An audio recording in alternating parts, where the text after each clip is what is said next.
ये आपको जो लंबी गाड़ियाँ हमारे व्यापारी भाइयों की दिख रही हैं या कुछ अच्छे कपड़े पहने हुए, ये सब हमारा बैंकों में गिरवी है, मैं आपको बता दूँ। 95% से ज़्यादा लोगों पे इतने लोन्स हैं और ये हिसाब चलता रहा अगर इकोनॉमी का, तो बहुत जल्दी हमारे लोग सफ़र करेंगे और यहाँ पे आगे ही हमारे बच्चे यहाँ से जा चुके हैं। मेजॉरिटी ऑफ केसेज़ में एम्प्लॉयमेंट कोई नहीं है। ये दावा करते थे हमने 2 से 300 करोड़ बचा लिया। पहले तो मैं ये बोलूँगा, आप इस बचत को बचत ना समझें, ये एक कनेक्ट था जम्मू कश्मीर में। एक तरफ से ये खर्चे बोलते हैं कि हमने इतने पैसे बचाए। आप सीएजी से ऑडिट एक बार करवा लीजिए इस 5 साल का। खर्चे किस पे हुए, किस रूप में हुए, आपको पता चल जाएगा कि ये जम्मू कश्मीर को लूटा गया है। आपने इस इलेक्शन में भी जो रिज़ल्ट्स देखे, तो ये किसी को खुशी ना रहे कि ज़्यादा सीट्स मिली, क्योंकि ये पूरा एक रिलीजियस डिवाइड था और मुझे नहीं लगता कि एक इतनी बड़ी डेमोक्रेसी में हम ऐसी लाइन्स पे चल के आगे किसी खुशहाल स्टेट में रह सकते हैं। जीएसटी को लेकर भी काफी ज्यादा हो हल्ला हो रहा जीएसटी जैसे प्रॉमिस हुआ था, जैसे मैं आपको बोलूँ वैट रजीम जब आई थी, उन्होंने बोला बड़ा सिंप्लीफाई होगा, सेल्फ असेसमेंट होगी, ऐसा कुछ नहीं हुआ और यहाँ के जितने भी ऑफिसर्स रहे, उन्होंने कोशिश की कि बस पेनल्टीज़ लगाई चलो और सिर्फ अखबारों में छापी चलो। जैसे मैंने आपको इलेक्शन के दौरान आपको लोकसभा इलेक्शन के दौरान आपको एक एग्ज़ाम्पल दूँगा कि जम्मू के व्यापारियों को कैश के मुतल्लिक इतना तंग किया गया, कोई बैंक से भी विथड्रॉ करके कैश निकलता था तो उसको पकड़ लेते थे। अनफॉर्चुनेटली हमारे जो भी इस वक़्त बैठे हुए हैं हमारे व्यापार वर्ग के नेता, वो क्लैरिटी नहीं ला सके अपने बयानों में। आज भी वो ड्यूल पॉलिसी पे रहेंगे, एक सख्त स्टैंड नहीं लेंगे, तो किसी के हित में नहीं होगा, क्योंकि पब्लिक को अल्टीमेटली सफ़र करना है इन पॉलिसीज़ की वजह से। है। इंडस्ट्रियलाइजेशन के लिए दावा किया जाता है उपराज्यपाल की तरफ से कि देखिए बहुत ज्यादा इंडस्ट्रियलाइजेशन हो रही है, इन्वेस्टमेंट बहुत हो रही है और जम्मू क्षेत्र का विकास जो है हमारे लिए प्राथमिकता है। इंडस्ट्रियलाइज़ेशन ज़रूरी है, मगर लैंड बैंक के हिसाब से जो हमारे लैंड बैंक हमारे पास अवेलेबल है। आप देखिए जो भी इन्वेस्टमेंट्स आज ये बोल रहे हैं, ज़मीनें तो आपने कौड़ी के भाव उनको दे दी, सबने ले ली। मैं चैलेंज करता हूँ माननीय एलजी साहब को भी और जो ये दावे जिसने भी किए हैं, आप इनके क्रेडेंशियल्स, फाइनेंशियल क्रेडेंशियल्स चेक कीजिए जिन लोगों ने इंडस्ट्रियल लैंड ली है बाहर से आके, हमारे हिंदुस्तानी भाइयों ने जगह-जगह से आके, उनके बैंक बैलेंसेस क्या हैं जो इन्होंने इन्वेस्टमेंट प्रॉमिस की है और क्या वो जो कॉन्ट्रैक्टर्स लोकल हमारे वहाँ पे काम कर रहे हैं, उनकी पेमेंट्स हो रही हैं? बुरी हालत है, किसी की पेमेंट नहीं हो रही। बेवकूफ़ बनाया जा रहा है, ये रियल एस्टेट बिज़नेस बन गया। और दूसरा मैं पूछना चाहता हूँ कि हमारी आर्म्स इंडस्ट्री इन सालों में हिमाचल प्रदेश क्यों शिफ्ट हो गई?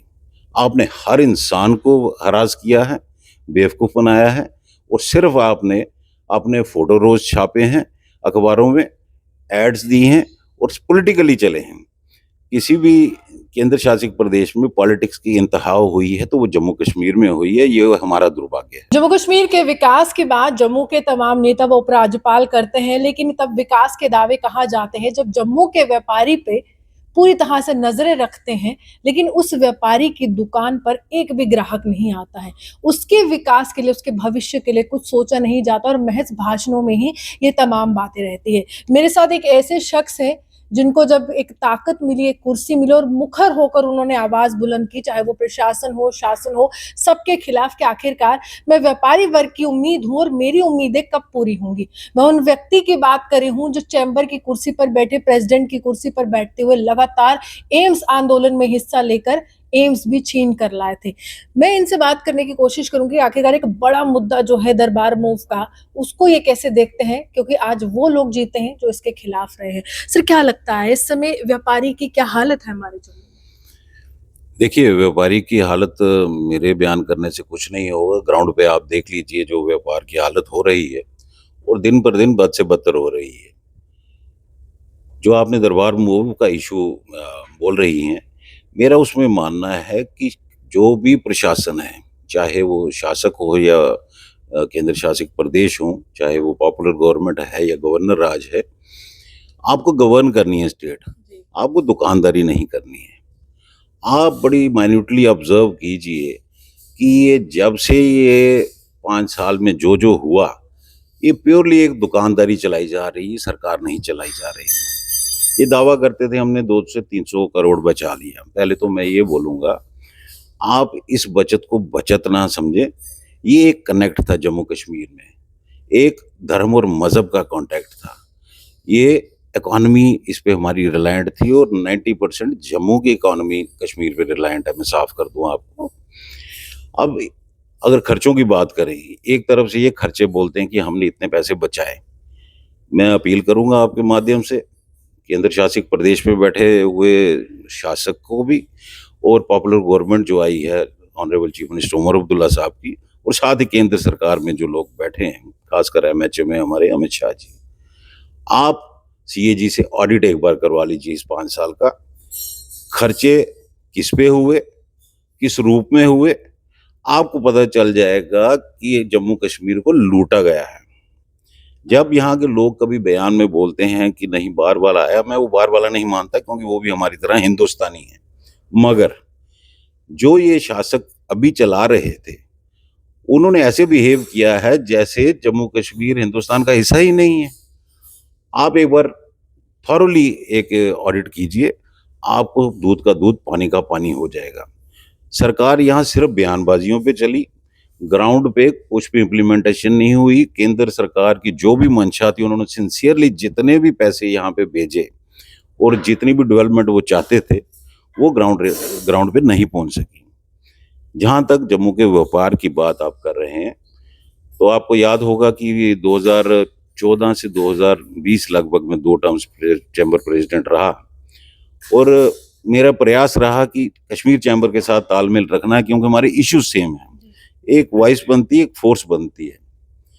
मेरे चैम्बर के हटने के बाद वो डिस्कनेक्ट कंप्लीट हुआ, और साथ ही साथ हमने अगर अपने टाइम प्रोजेक्ट, जैसे आपने एम्स का जिक्र किया, सुचेतगढ़ बॉर्डर का मैं बोलूँगा आपको, तभी लेक रिवाइवल का बोलूँगा, ऐसे 10 और प्रोजेक्ट्स यहाँ पे चाहिए था कि जम्मू में पिलग्रिम टूरिज्म जो है, यहाँ पे लेजर टूरिज्म तो है नहीं जो कश्मीर में जैसे है, तो उसको रोकने के लिए हमें ऐसे प्रोजेक्ट्स चाहिए।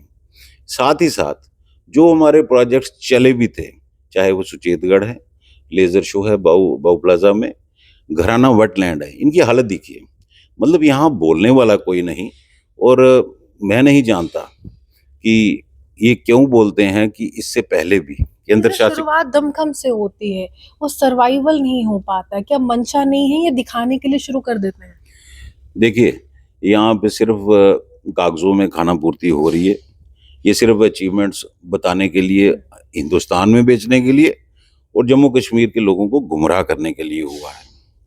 आपने इस इलेक्शन में भी जो रिजल्ट्स देखे, तो ये किसी को खुशी ना रहे कि ज़्यादा सीट्स मिली, क्योंकि ये पूरा एक रिलीजियस डिवाइड था, और लोग हिचकिचाते हैं इसको कहने में। मगर मैं बड़े, देखिए ऑनेस्टली अगर हम नहीं बोलेंगे, जो रिस्पॉन्सिबल लोग हैं, तो एक मैसेज क्लियर नहीं जाता सोसाइटी में।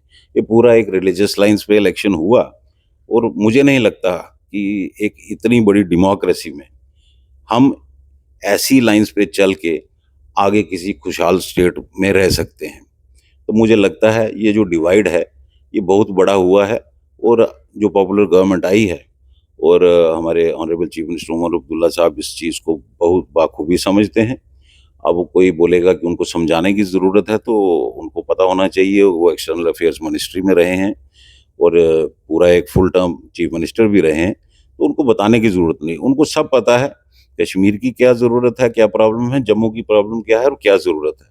और मैं आपको आश्वासन दे दूं कि उनमें इतनी मैच्योरिटी है कि वो पार्टी पॉलिटिक्स से उठ के, वो उन्होंने पहले ही मिसाल दे दी। जैसे आपको डिप्टी चीफ मिनिस्टर एक हिंदू दे दिया, एक छम जैसे एरिया से एक एजुकेटेड यूथ, जिनको मैं बोलूँगा, जो माननीय मंत्री अभी बने सतीश जी, मच डिजर्विंग। तो जो युवा को आगे ला रहे हैं, और वो भी इंडिपेंडेंट कैंडिडेट को, और अपने कैंडिडेट्स को छोड़ के, तो आप सोच लीजिए कि वो किस सोच के साथ इसमें आए हैं। मुझे लगता है कि हमें इकट्ठे होकर जम्मू कश्मीर को, इस चीज़ों को गंभीरता से लेके सच को सच बोलना चाहिए, और झूठ को झूठ। और जितने भी स्कैम्स हुए हैं इधर, ये इन्वेस्टिगेट होने चाहिए। जैसे मैंने पहले भी बोला कि इसका थॉरली ऑडिट सीएजी से होना चाहिए, और ये केंद्र की सरकार को करना चाहिए, इससे पहले कि राज्य सरकार करे। लेकिन लगातार कश्मीर की अगर मैं बात करूं, वहां के जो नागरिक है वो ये कह रहे हैं कि दरबार मूव क्यों होना चाहिए, जब आपने वोट ही उनको दिया है जो इसके हक में थे कि दरबार मूव की प्रथा को खत्म कर दीजिए। भाजपा पर सवाल उठा रहे हैं। देखिए, ना तो जम्मू के लोगों ने बोला दरबार मूव बंद कीजिए, जो चंद लोग कश्मीर में अगर वो कह रहे हैं दरबार मूव नहीं होना चाहिए, मैं उनके स्टेटमेंट का खंडन करता हूँ। ये ज़रूर है, जैसे मैंने पहले बोला कि एक रिलीजियस डिवाइड और पोलराइजेशन पीक पे होगी, नीतियों की वजह से, ये नेता लोगों के इर्रेस्पॉन्सिबल बयानों की वजह से।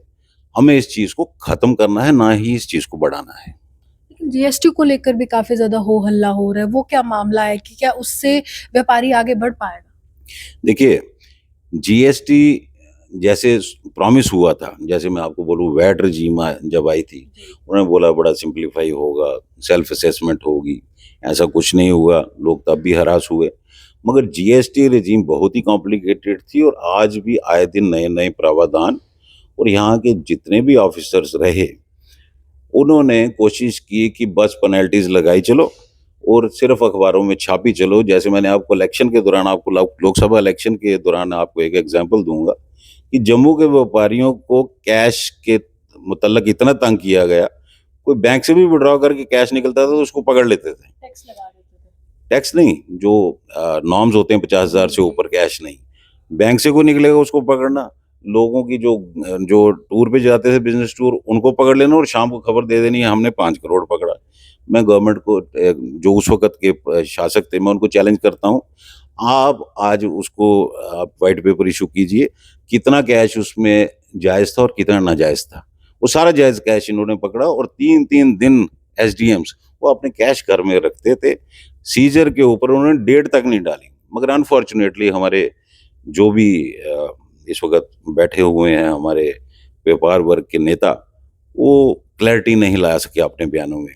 आज भी वो ड्यूल पॉलिसी पे रहेंगे, एक सख्त स्टैंड नहीं लेंगे, तो किसी के हित में नहीं होगा, क्योंकि पब्लिक को अल्टीमेटली सफ़र करना है इन पॉलिसीज़ की वजह से। और मुझे लगता है कि अच्छे दिन आने वाले हैं और वो दिन दूर नहीं कि जम्मू प्रदेश को भी कुछ ना कुछ ज़्यादा मिलेगा। और जैसे मैंने बोला कि यहाँ आर्टिफिशियल प्रोजेक्ट्स की जैसे यूएई में है, वैसी ज़रूरत है, क्योंकि हमारे नेचुरल रिसोर्सेज वैसे नहीं हैं। जहाँ तक आप डेवलपमेंट स्कीम के बयानों की बात करें, मैं छोटा-सा एग्ज़ाम्पल देता हूँ। इन शासकों को ये पूछिए कि पत्नीटॉप एक नोन डेस्टिनेशन थी हमारी। बाकी छोड़ दीजिए आपने, उन्होंने भदरवाह कितना डेवलप किया, पुंछ राजौरी कितना किया, बड़ी-बड़ी खूबसूरत जगह थी। क्या ये एक वॉशरूम टॉयलेट वॉशरूम किसी टूरिस्ट के लिए इन्होंने प्रोवाइड किया? क्या कोई कमर्शियल मार्केट प्रोवाइड की? क्या इन्होंने 8 फुट की जो सड़क है पत्नीटॉप की 8-10 फुट की, उसको मेंटेन किया? उल्टा वहाँ पानी की समस्या। और जिन लोगों ने 20-20 साल पहले इन्वेस्टमेंट्स करके हमारे लोगों ने होटल बनाए, उनके ऊपर सीबीआई का केस हो गया। भाई आपके नॉर्म्स अगर आज आए हैं, तो एक एमनेस्टी नाम की चीज़ होती है, पुरानी वायलेशंस को आपको छोड़ना है। आप आगे अपनी पॉलिसीज़ को इम्प्लीमेंट कीजिए। आप लोगों को हरास नहीं कर सकते, लोगों ने अपने पैसे लगाए हैं। जब सरकार खुद कुछ नहीं कर रही, तो आपको कोई हक नहीं बनता कि लोगों को हरास करें। इंडस्ट्रियलाइजेशन के लिए दावा किया जाता है उपराज्यपाल की तरफ से कि देखिए बहुत ज्यादा इंडस्ट्रियलाइजेशन हो रही है, इन्वेस्टमेंट बहुत हो रही है और जम्मू क्षेत्र का विकास जो है हमारे लिए प्राथमिकता है। देखिए, हर चीज़ जो आप पूछ रही हैं, सब चीज़ें कंट्रोवर्शियल हैं। इंडस्ट्रियलाइजेशन आप किस कीमत पे करना चाहते हैं? आप फॉरेस्ट लैंड में फॉरेस्ट काट के हमारी अगली जनरेशन पेड़ और पानी को तरसे, उस दिन का वेट कर रहे हैं। इक्वेटर लाइन पे आपने पहुँचा दिया हमारा कठुआ 49 डिग्री इस बार गर्मी में गया।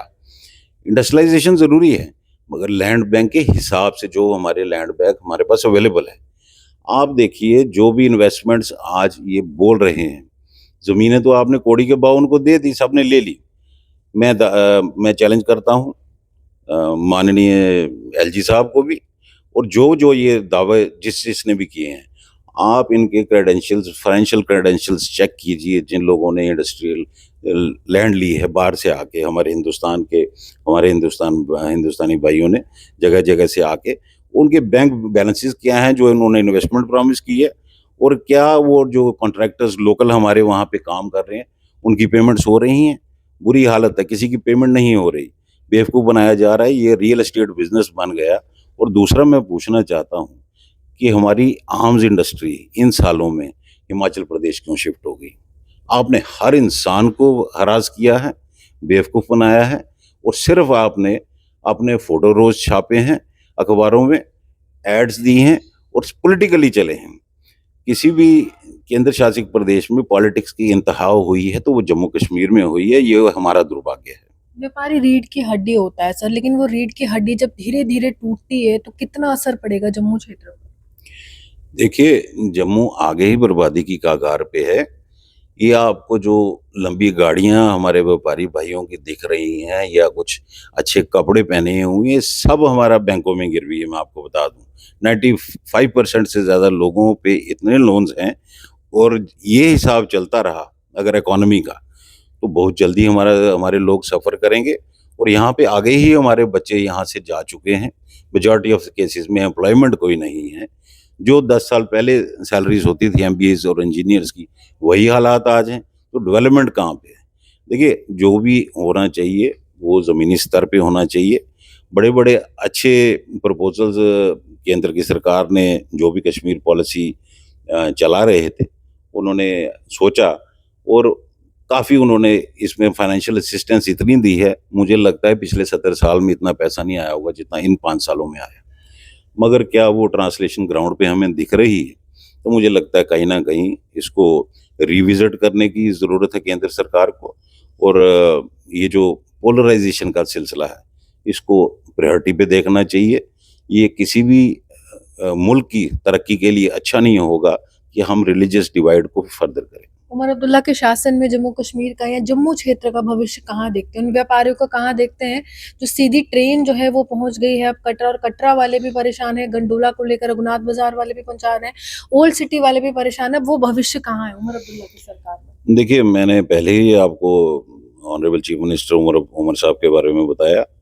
मैं इतना ज़रूर कह सकता हूँ, मैं इतना तो नहीं जानता उनका, मगर जब मैं 2014 में पहली बार चुन के आया, तो उनके साथ इंटरैक्शंस रही क्योंकि वो चीफ मिनिस्टर थे। और मैं इतना एश्योर करूँगा आपको कि वो भेदभाव नहीं करेंगे। डेवलपमेंट आपकी इक्वल होगी, मगर हमें उसको एक्नॉलेज भी करना पड़ेगा। तो मुझे लगता है कि व्यापार जगत को पॉलिटिक्स से थोड़ी देर हट के रहना चाहिए और मेरी पॉलिटिकल लीडर से भी अपील है। अब इलेक्शन 5 साल के बाद आनी है।